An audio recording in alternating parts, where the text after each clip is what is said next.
Grace, darling, welcome back to the Transit Lounge. Lots going on today. Let's have a look. Here's the month.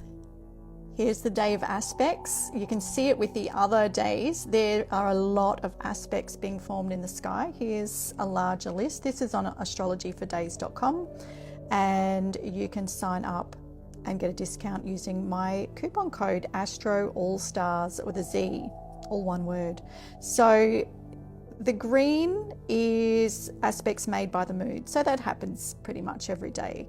There's a lot of other larger, it's called ingresses when a planet moves signs. So Venus is moving into Taurus today, or I should say it has already moved in. So Venus is very happy in Taurus. It's ruled by Taurus. That means relational, enjoy, love, pleasure. Venus is the pleasure principle. Can function well in Taurus because Taurus is a sensual earth sign. So that's practical as well. So the language of love with Venus in Taurus is definitely gifts and massages. So look at where 0 degrees Taurus is in your chart, or the sign of Taurus, and that's where Venus is coming through this year in Taurus in your chart. So that's very nice. Personally, that means it's going to go across my ascendant.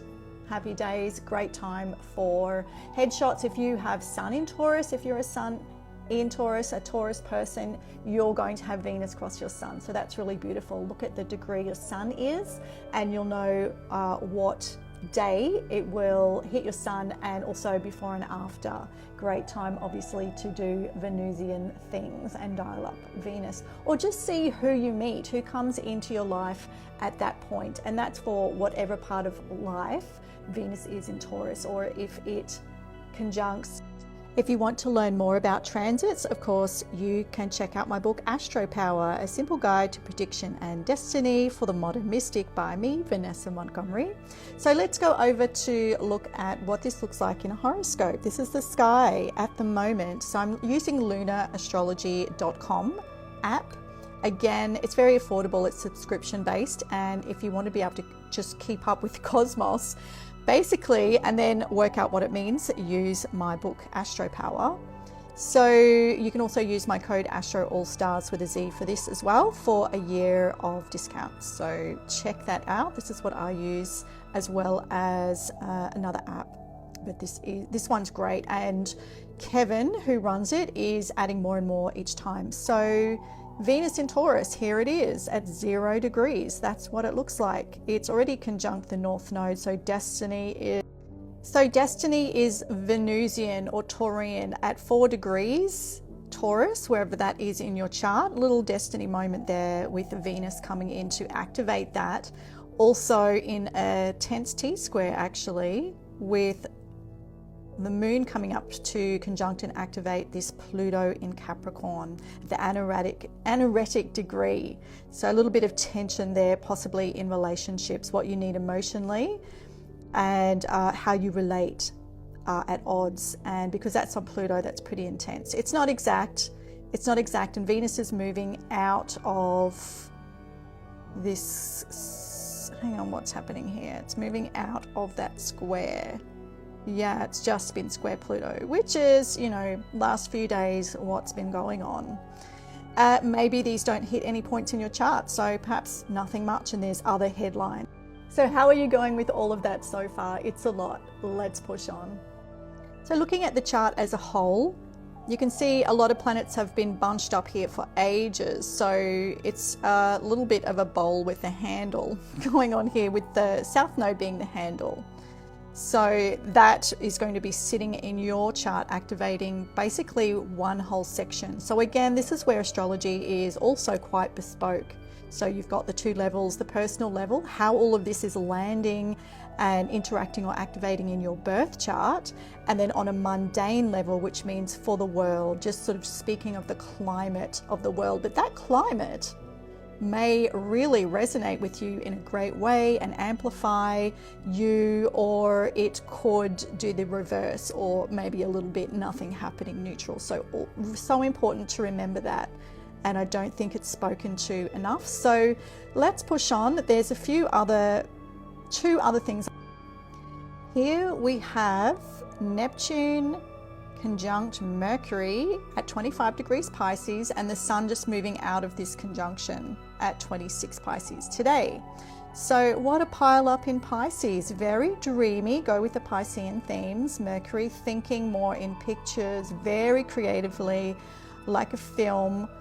We've got Neptune at strength in Pisces, just making this Pisces maximum basically, and the Sun coming into the final close of its solar cycle, ready to hit Aries. So just super dreamy, super yin, super yin. Very, very creative, very psychic, very sensitive as well. And Mars finally, so this is the final thing, Mars finally coming out of its retrograde in Gemini. It came out yesterday, actually, and it came out. So coming out of the retrograde and into this foggy square, not clear. So the not clear means that Mars is square and the action principle is working against, not acting on what you're saying, or someone else isn't acting on what you're saying, or on how you see yourself or someone else. There's something at odds with action and identity, and how you think, or perhaps this higher spiritual level here, it could be a little bit dodgy. So it's just not acting in alignment, so it takes extra consciousness and thought to really reflect and look at what you're doing. Are you heading in the right direction here, or are you trying to do something in a certain way that is really at odds with this Piscean, dreamy, intuitive nature? This is a hyper rational, Since Mars is energy, the energy principle, and Pisces is really not of this world, it is the psychic level, it operates on a psychic level. You might have heard astrologers say you could be tired, things could be foggy, etc.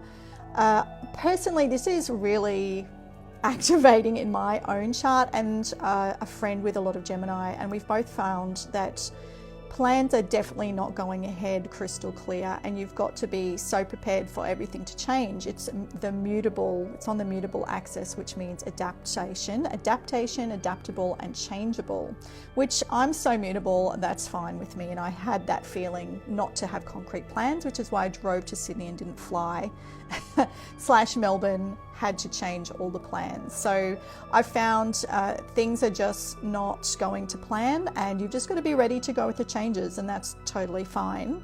So with all that Pisces, that's music, arts, just dropping out into the creative world, and of course music is a big way to do that. And I found myself sharing my track list that I had made for Cosmic Power, my second book on the Sun. It's quite long. If you have any suggestions, please add to it, please go to it. It's linked in my stories. And that's a great use of this particular transit. So just get creative, drop out for a while, enjoy it. I think our rational world doesn't support it that much, but modern mysticism is back with a vengeance, and yeah, just embrace it. I've popped some crystals out for this one. Get into the Pisces land. Very mystic, very spiritual. Try out Yoga Nidra. I'm actually thinking I'll put one up on my podcast for you, or maybe a few. Just that's the way I got through university. All right, back to LUNAastrology.com, and I'll do a separate video on this Mars cycle because it's been such a long one. So let's just give that a focus tomorrow. So come back, tune in to the Transit Lounge, Astro All-Starz Transit Lounge. Order your copy of Astro Power so you know what everyone's actually talking about. It's very feminist, very empowering, very positive, and as usual I put a bit of humor in because it's the best way to learn, and you've got one life, live it, have fun. There you go. Have a wonderful day, starlings.